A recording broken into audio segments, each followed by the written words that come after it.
Dollar. Dirt and money, no soul. Had to go and get it, ain't no time to kick it. Got a stack and flip for my foes. Dollar. Please tell me you can hear me. Don't turn your back and don't neglect me. Just let me know if you need me. Dollar. Let me watch out for my partners. Keep my money long, get my team strong. Let me run away from my problems. Yo, what's good, original crew, man? We back. Hey, Patrick CC, I said, let's go. Let's dive into the archive. You know what I'm saying? This guy is still, I feel like, you know what I'm saying, still a little legend.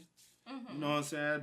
Big impact on his generation and the generation to come. And that guy is Soulja Boy. Yo!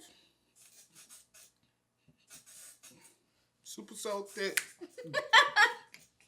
What a time. Bruh, what a time. Bruh. Everybody ringtone, you! Like, motherfucker. Soulja Boy. Well, I mean, hit that for the suit, man. Just get Soulja Boy. You hit that bitch. You. You remember, motherfucker used to... I bet you had the frames too, didn't you? No. You ain't had the frames? You ain't had no frames you wrote? I wrote mine. I wrote across mine. Did you? Yeah. And then you remember he had the rubber band chain? I do remember the rubber band. You ain't never had a rubber... You know you had some niggas at school who had the rubber band chain. People at school most definitely. I got me some baby nades. Yeah, bro! You know the time, bro. That was a time. Still had baggy clothes, bro. Niggas still going to big and tall knowing they ain't number 5'7". Going and get clothes for the nigga that was 6'5". That was most definitely. You know what I'm saying? You remember the times if you was there, man. But hey, man, with that being said, before we get into it, make sure you check out the links in the description box. Down below. You already know where to go, man. You want to further support? All you have to do is check out down below. Also, if you enjoyed today's video, like it with a thumbs up. You peep the earrings too. You remember niggas used to go to the gas station, get them big ass earrings, be like, I know you did. Never. I ain't have my ears pierced. Oh, you right. You did say that. Yeah, I ain't have my ears pierced at the time. You did say that. And then my shit real. I can't wear fakes. It irritates. Yeah. You know. Yeah, I ain't saying that. My mom work, like, if I ain't got to spend a couple thousand. I ain't trying to spend a couple thousand on it. I feel you. Come on. Let's go. Let's check it out. Let's see what Patrick got to say about us. Soulja. Boy, Big Draco, the first rapper to do literally everything, the founding father of internet rap. He's had an impressive 16-year run, still remaining relevant after all this time. And when Soulja Boy entered the game, he took over. He was the biggest artist in the world. Then 10 years later, he made the biggest comeback in history. Or did he? My name is Patrick CC. Make sure you're hydrated while watching this video. In 2005, 14-year-old DeAndre Way moved to Mississippi where his father bought him a computer and a mic. My dad, he lives in Mississippi.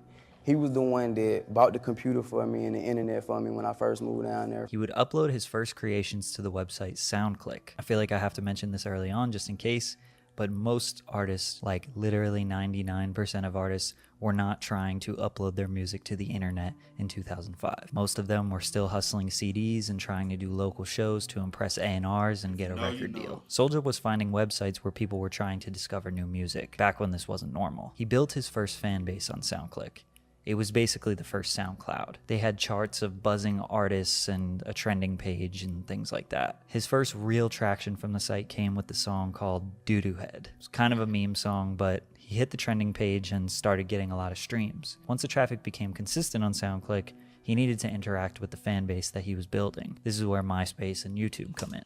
Bro, the early into vlog world for artists. Now, if you pay attention, Soulja Boy was really ahead of his time. Yeah. As far as like most artists wasn't letting you inside their actual world, bro. You used to see Soulja Boy dancing inside of his grandma's living room. You remember those times? You used to go on MySpace and YouTube and really watch this man like playing video games. I do remember that. He used to literally film himself playing video games before gaming was, you know what I'm saying, a thing for real. You remember Soulja Boy used to go to the talent shows in Jackson? I do remember. I personally, I never went to one. I never went to one. But Soulja Boy always say, they used to pass out them flyers and he used to stay coming to the headline talent show this Friday with Soulja Boy. So I never like, went to one, but yeah, people always just talk about it. Soulja said in 2008, really all my MySpace views came from SoundClick, and my YouTube views came from MySpace. They fed off each other. He uploaded his first YouTube video in March of 2006. Yes, he was the first rapper on YouTube. You could still see his very first video. Among his earliest creations, you'll find skits, vlogs, dance challenges, song promotions, etc. In one of his first videos, you can even see him laying down the foundation for the Crank That dance. He'll probably take credit for it, but the dance trend in hip-hop was well known and a very established thing. But as far as making a dance, putting it on the internet, and then getting other people to do the dance on the internet, he probably started that. 2006 was Soulja's foundation building year. He was uploading to SoundClick, uploading videos to YouTube, posting frequently on his MySpace, and just trying to stay tapped in with his fans. His biggest song at the time was I Got Me Some Babe. I got me some baby. Which garnered attention from DJs and fans around the country. This would be the song that eventually got him signed. He also generated a good bit of money from SoundClick. This site would allow people to download a song for $1, and then the artist would get 50 cents, and SoundClick would get 50 cents. This is an incredible split.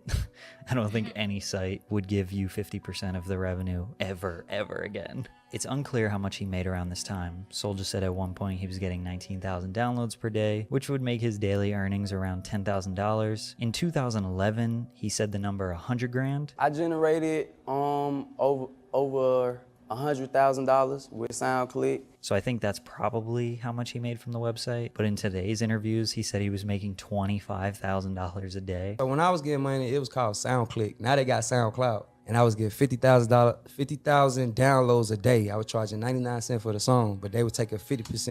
You know how niggas be telling stories, but every time they tell it, it just keep going. Keep going. The number keep getting bigger and bigger and bigger. That shit sounded good. I gotta go bigger this time. No.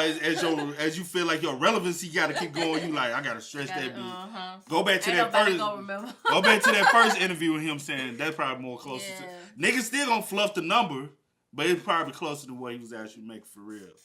He was making.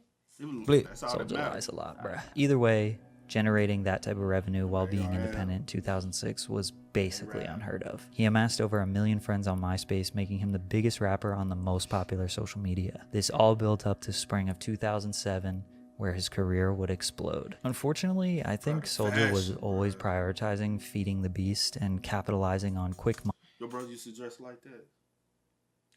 With the polos like that? Bruh. I did my brother's. Why I can't remember. Bro, I used to like dress, I think we most all people used to did, dress yeah. like that, you know but I what just I'm can't. I don't know why I can't remember him walking out the house. But everybody did though. Especially them damn striped ass collar, bro.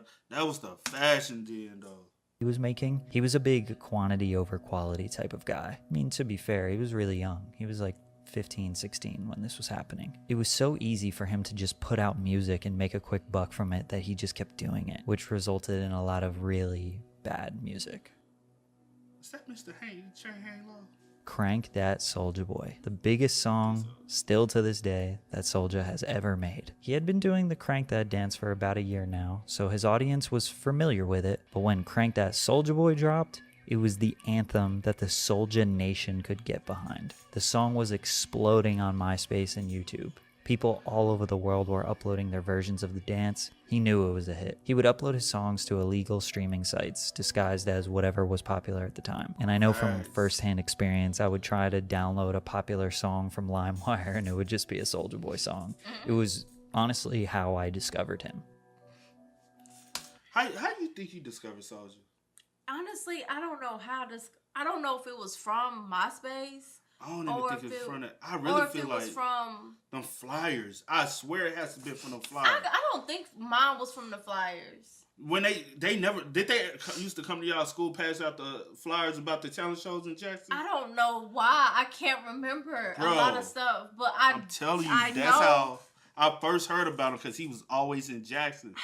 And then I'm trying to make sure that it wasn't remember they from... said he had a baby mama in Jackson, where years later came and found out they doing paternity tests. Yeah. Because rumor had it, like I know a lot of people said at one point he went to high school, but it was very short-lived. He went to high school in Jackson, and I don't know how true it is, but that was the rumor. I said, "Oh, Soulja Boy." They were like, "Yeah, a lot of people know Soulja Boy in Jackson from back then."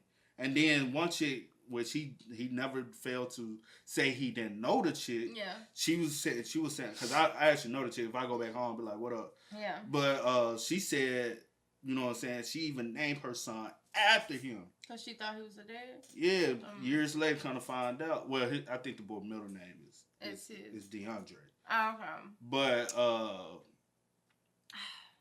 I swear, like, you know what I'm saying? Yeah, to answer your question, I really don't remember. Then I'm trying to think if it was from, like, you know, the, like, just hearing the music or something from, like, the dance groups and stuff. Because the dance groups used to be at the talent shows. I'm trying to think if them dudes. Yeah. I'm trying to think if it's from that or if it was from MySpace or I just came across him. Or I really cannot remember. I'm telling you, them talent shows in Jackson used to be packed out. If you're from West Tennessee, you back in that time, let us know, man. Soulja released his first independent album, Unsigned and Still Major, the album before the album. Just a few weeks later, Soulja signed his first record deal. A producer/DJ known as Mr. Collie Park saw the buzz on MySpace and the massive internet following he had. Collie Park had an imprint with Interscope Records in which the Yin Yang Twins were signed to. Soulja was unlike any other artist at this time. Even Collie Park thought his page was fake, but he already was touring the country and had proof of him doing shows and everyone singing and dancing along. Soulja Boy was the first internet rap star, and Interscope Records took a chance on him. That's true. All facts. 4 months after Crank That is released, it had been steamrolling through the internet. People were making some of the first viral YouTube memes. Hey, I got the new dance for y'all called the Soulja Boy. Getting millions of views on YouTube before that was normal. Celebrities were dancing to it. The song was massive. In August of 2007, an R&B group by the name of Day 26 did the Crank That dance on TRL, which was the biggest show in hip-hop. The song gained 144,000 downloads that day, and it jumped to #1 on the Billboard Hot 100 the following week, and it would stay at #1 for 7 weeks in a row. Put some respect next time on my 106 in Park, Patrick. You do your research on the hip-hop community at the time. TRL. I ain't never... Did you know people who came home was like, let me watch TRL? But what was... I can't say just off of personal. I don't know what the numbers were as far as, like, the rating. I'd say hip-hop culture. I feel like most people would say 106 But as far as hip-hop culture, yeah, 106 Park. But as far as...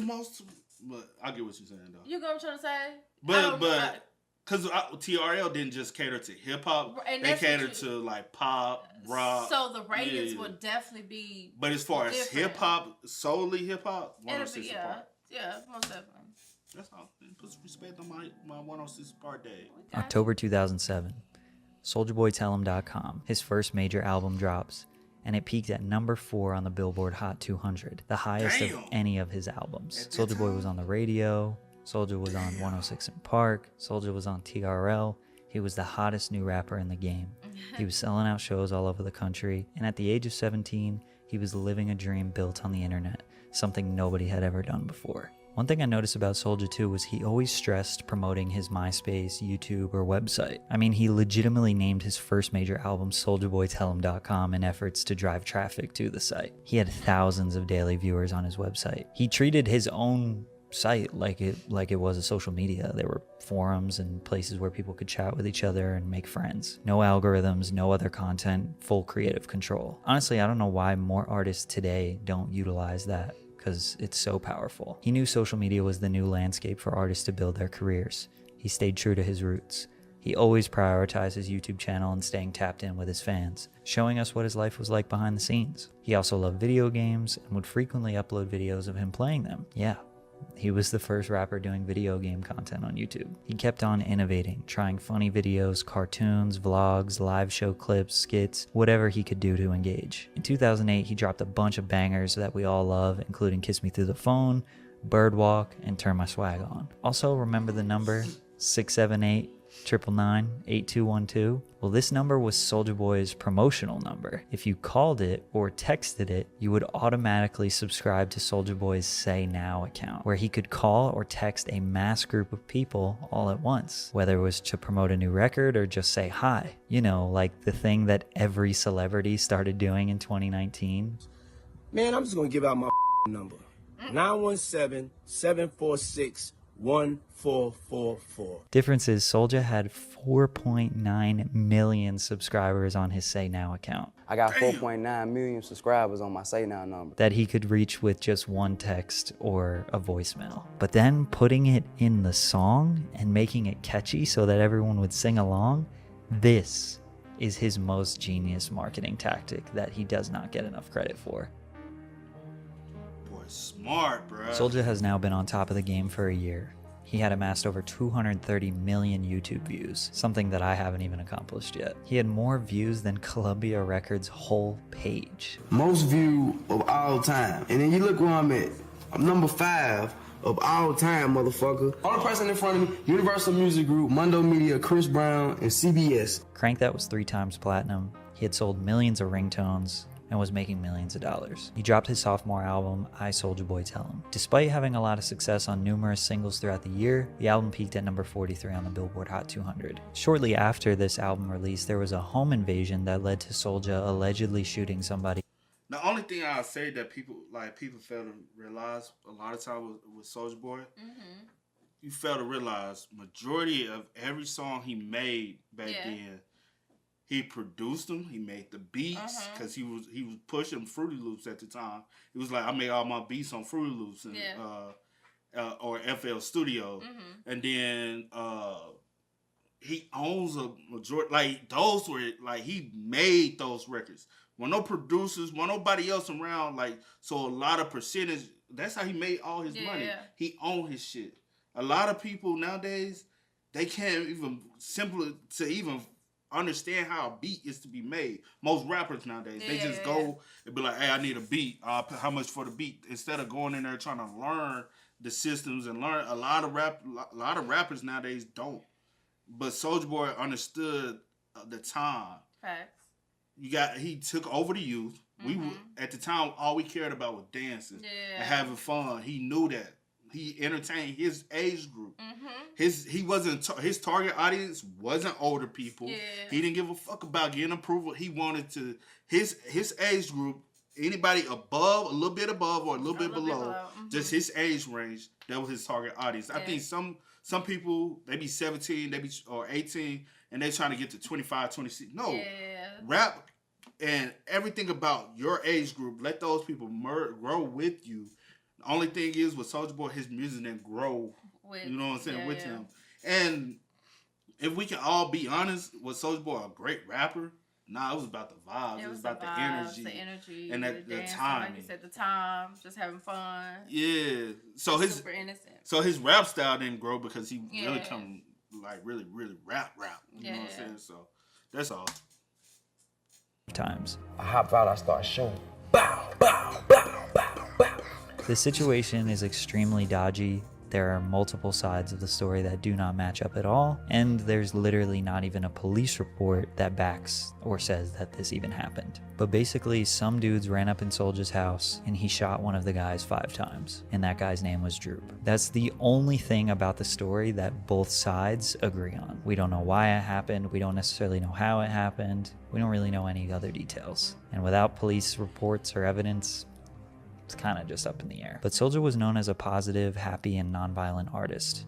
None of his music at the time incited violence, and I'm sure people don't really believe or didn't believe at the time that he was about that life, but he was. And it kind of inspired him to put out one of the hardest tracks ever, called Pow, where he talks about the situation at the end of the song. 6 niggas that ran in my crib, AKs and pistols and shit. And he followed this with the song What You Know, which again was some of the hardest rapping and street talk we've ever heard from Soulja Boy.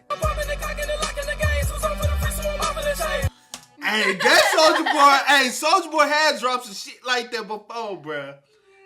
It was another dude, because I used to download all the Soulja Boy shit. Yeah. It was another dude, just not A-Rap, but the other dude.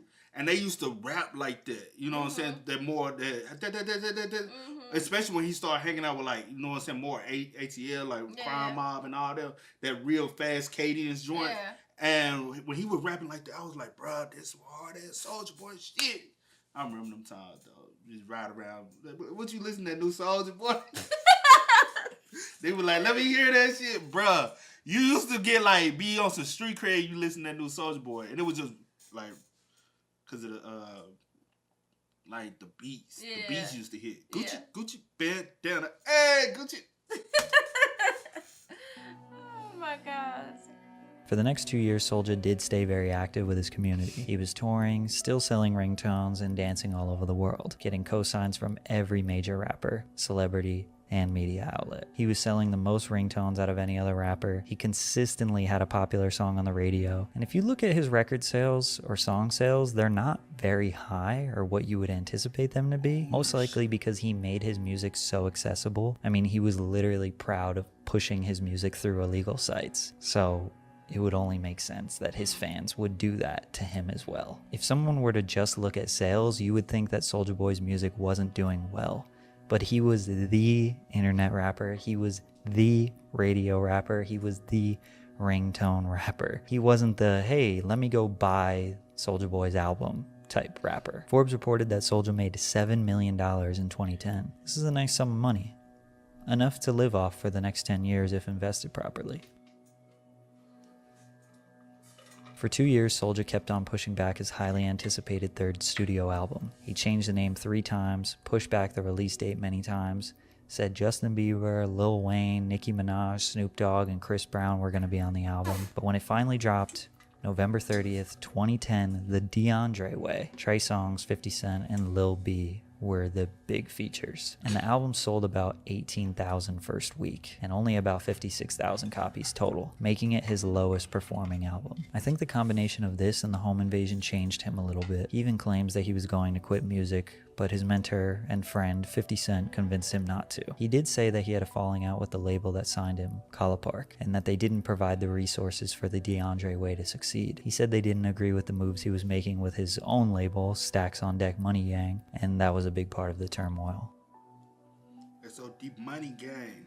In 2011, Soulja toured his album, also dropped 7 mixtapes, all of them with over 20 songs. That's basically a song every other day for an entire year. The music landscape was shifting, the Snap era and Crunk era was dying, and Soulja's new music just couldn't compete with the likes of Lil Wayne, Drake, Wiz Khalifa, Kanye, and Jay-Z, who were just running the charts. None of his music, new or old, was really being played on the radio. His relevance was just off the strength of the fan base that he built on the internet, which was strong.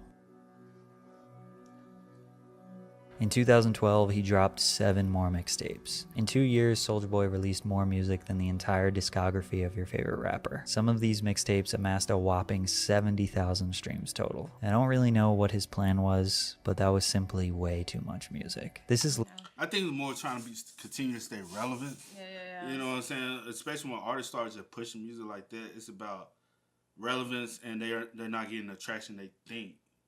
You know what I'm saying? So they're like, all right, they ain't fucking with that. I gotta give them some Give them something else. All right, they ain't fucking with that. Yeah. Until they fuck with something, basically. Yeah. And I think that's what he was seeking. You know what I'm saying? Seeking that hit. Yeah. Like what can I do that they gonna gravitate to? Yeah. And when you ain't got number time on your hand, and plus again, even though like back then we was really like pirating a lot of stuff, but you still gotta understand people were still playing his stuff on the radio.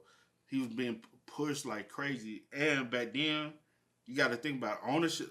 That's why they always preach ownership. Yeah. Y'all got to own y'all shit. He did. You know what I'm saying? Them ringtones, he was still getting paid even when people wasn't playing ringtones anymore. Yeah. He was still getting paid for that because people, they literally used to buy ringtones. Or, you know what I'm saying, if you know how to do it, you know. Finesse. The reason why he can say he was the first rapper with this flow or this style or this beat, because he actually tried everything and pretty much released everything he's ever recorded, which is a shame because I think if Soulja Boy really buckled down, he could have some really great music. Some of his hits were made so effortlessly. Imagine if he really tried. Anyways, 2012 was a weird time because the ringtone era is basically done, but Instagram, Twitter, and Vine were just about to boom. Social media was expanding. It wasn't only just YouTube and MySpace anymore. Soulja had a lot of ground to cover. But one thing he did do in the meantime was show love to all rappers. He worked with Waka Flocka, Gucci Mane, The Game, Sean Kingston, YG. He seemed to have built good relationships and would occasionally give his platform to upcoming rappers. He had a legendary link up with Chief Keef in 2012, and he also famously put on the Migos. Soulja Boy actually gave them the beat to Versace, which was their first big hit. He had already recorded a song to that, but the Migos were sitting on a hit, so he allowed them to do their thing. In 2013, the Migos and Soulja Boy were doing a lot together. He does take credit for their entire career, which is obviously cap, but it's very likely that he got them started and helped them make some good connections. He also finally collaborated with Drake on the track We Made It and produced Yes Bitch for Nicki Minaj. One of my personal favorites, he collabed with Lil Wayne on the song Trigger Finger. But 2013 proved to be the last year of relevance for Soulja for quite a long time. His 2014 started off rough. He was arrested for having a loaded handgun underneath his seat while driving through LA. Thankfully, this only landed him 2 years probation. He decided to lay low for a while. More mixtapes, still laying low. 2016, he was coming closer to his probation ending, and Soulja kind of started to bug out on social media a little bit. Soulja Boy crazy, Soulja Boy bully, Soulja Boy. Nigga, pull up, nigga! He started a beef with Lil Yachty, Rico Reckless, Shia LaBeouf, Chris Brown, Southside, Young Chop, Quavo, 50 Cent, everyone on the planet. Y'all thought 6ix9ine had beefs? Soulja started that. Don't get smoked over a little ass kid beefing over a bitch that he ain't never even met, folk. I swear to God, I'm having 150 shooters in Atlanta, nigga. DM the address, nigga. Waving around pistols and Dracos on Instagram, the judge eventually saw it and decided to do a little checkup on Soulja, finding multiple weapons, which led to an extension of his probation. Then the home invasion story that I mentioned before went viral because of the way that Soulja told it on Vlad. A lot of people didn't even know about that story because it happened 8 years prior and never got taken up legally. Celebrities were doing the hashtag Soulja Boy challenge, where they copied his story and were basically making fun of him. Take the mask off, it's just a baby. Shot his ass again. It would only get worse for him though. Basically 2016 was just people laughing at him, and he dropped 8 mixtapes. In 2017, he laid pretty low, avoiding probation violations. He dropped a record low 1 mixtape, which is crazy because from 2013 to 2017, he dropped 20 mixtapes and 3 albums. That's too much stuff. 2018. Everybody knows Soulja Boy claimed to have the biggest comeback of 2018. The comeback he's referring to is essentially just him releasing 2 albums and 3 mixtapes, and not violating his probation and not getting the internet to laugh at him for an entire year. To Soulja, that was a win. Also, at the end of 2018, he released the Soulja game. The Soulja game is basically an overpriced emulator of Nintendo and Sega games. A couple weeks later, he would announce the Soulja Boy Mini Retro S, which is just a knockoff Nintendo Game Boy, and the Soulja Game Fuse, which is just a knockoff Xbox. Less than a full month later after the initial release, all Soulja Game consoles were pulled from the site amidst threats of a lawsuit from Nintendo. SouljaGame.com was seized by Nintendo and would redirect to their site. Today, SouljaGame.com is no longer a working domain. Basically, Oh yeah, y'all gotta. And that's one thing when it comes down to like a lot of stuff. Yeah. A lot of people who's trying to be innovative and come up. I see it all the time. I just showed you yesterday. A lot of people cannot create; they can only duplicate, and that's the downfall. A lot of these people like be 100% creative. You can be inspired by something, and just take it and put your own twist to it to make it relevant for you. But you ain't gotta go out here and copy somebody work already. You know? I feel most definitely. Nintendo said, "You ain't gonna knock us off." At the same time, Soulja was pushing the Apple Soulja Watch. Watch, a smartwatch that looks very similar to an Apple Watch. The Soulja phone, a smartphone resembling an Android, and the Soulja headphones that look a lot like Beats by Dre. All of this on the website. But let be real. Other people have done it too. We ain't just gonna put that on Soulja. It's other people who got watches that look a lot like Apple Watches. A lot of people got headphones that look just like Beats. A lot of people have copied. You know what I'm saying? But you can't just flat out just steal the whole design. And then say, hey, you know. Soulja Watch. SouljaWatch.com. Soulja Watch Instagram promoted these products hard, It's your boy Soulja Boy, you know what's going on. Go to SouljaWatch.com right now. but only for about 6 days. I think some copyright infringement lawsuits probably hit the Soulja camp expeditiously. The Soulja Watch website still exists, but basically just has a bunch of watches that will redirect you to Amazon for purchase. I don't know.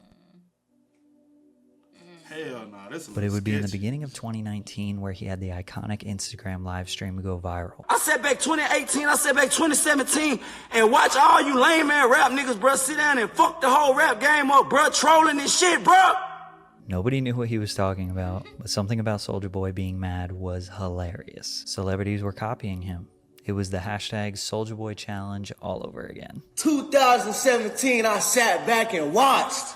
Then the Breakfast Club asked him to pull up, and he laid down the most iconic performance in interview history. Yo, Charlamagne, Tiger had a record. Tiger? Tiger? Okay. Tiger? This nigga sitting right here talking about Tiger. The nigga that lost his bitch to Travis Scott. Oh shit. Holy shit. The nigga that Travis Scott nutted in the bitch and got her pregnant. Damn. Holy shit, Big Draco. That. And they don't make it no better than Charlamagne be egging this shit on and be hyping him up. Charlamagne be in the country head motherfucker again, bruh. He showed the new generation how much influence he really had. It was almost like the whole internet forgot about how much he really did for the internet rap game. He was charming, likable, and funny as hell. This interview single-handedly made him mainstream relevant again. It's soon to be the biggest Breakfast Club interview in history. So he actually made a comeback by claiming he had the biggest comeback of 2018. But nothing really happened. After this, rappers started giving him his flowers, and Soulja was embracing all the love. He became the internet's favorite meme once again. He played into the meme, but he kind of failed to back it up with any good music. And this would have been the perfect time for it. And unfortunately, amid all of this hype, Soulja Boy got locked up. Again, with all of his hype and new relevance, the judge sent another checkup on him, and they found ammunition in his house, which was a probation violation leading to a jail sentence. He was sentenced to 240 days in the LA County Jail in April of 2019. He did 3 months and got released on good behavior. After he was released, he laid really low for over a year, so his big comeback only lasted a few months.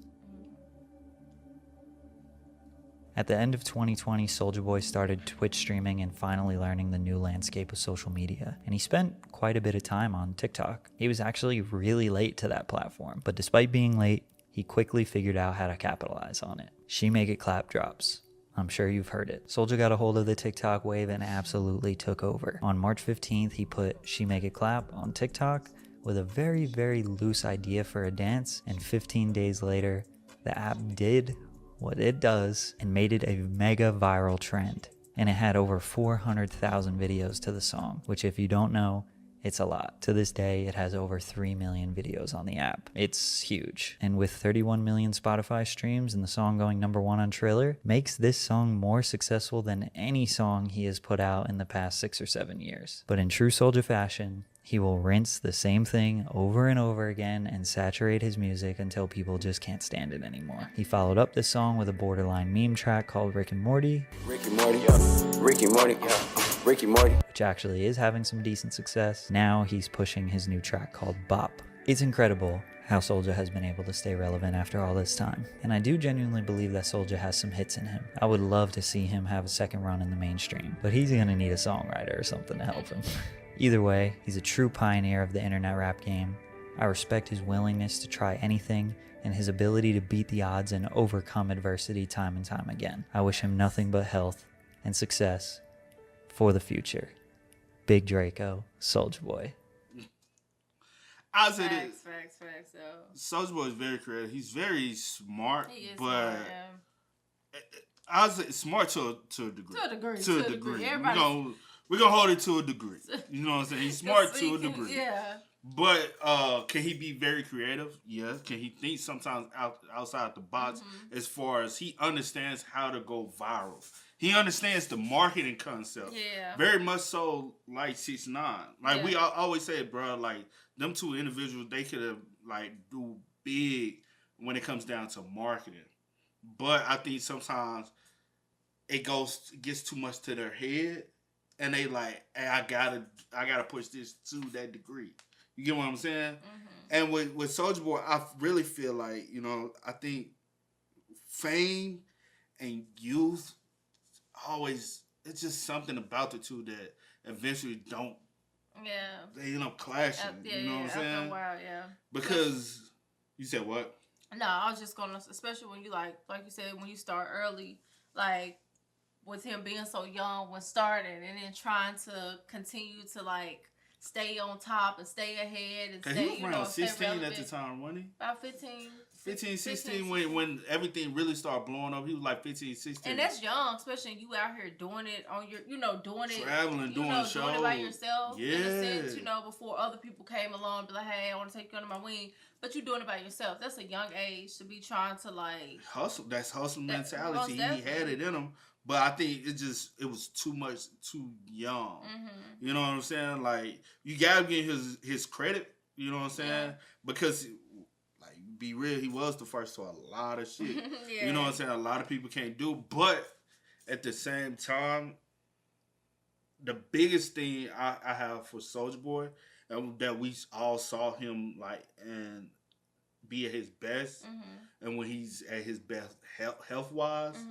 And you get what I'm saying, being clean. Mm-hmm. A sober soldier, if he had been sober this whole journey, I'm talking about 100%, I think he'll still be like very powerful. Yeah. I think sometimes just not being, you know what I'm saying, the healthiest you, yeah, it can cloud your judgments all the way around. Most definitely. And I mean that with anything as far as alcohol, marijuana, or even if you indulge in other things, it can always cloud up all your judgments. Mm-hmm. And so you might not move the way you actually need to move. You know what I'm saying?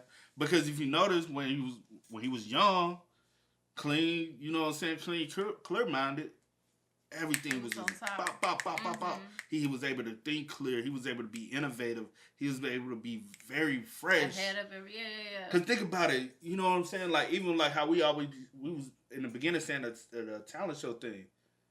Bro, rappers, like, weren't doing that. You know what I'm saying? Like, he was like, hey, my target audience is high school. Mm-hmm. And maybe junior high and maybe just hit college, right? Yeah. So, like, I'm going to do it. It's all good. I ain't shaking nothing. But so what he did was he went out. Where was like? What's the move?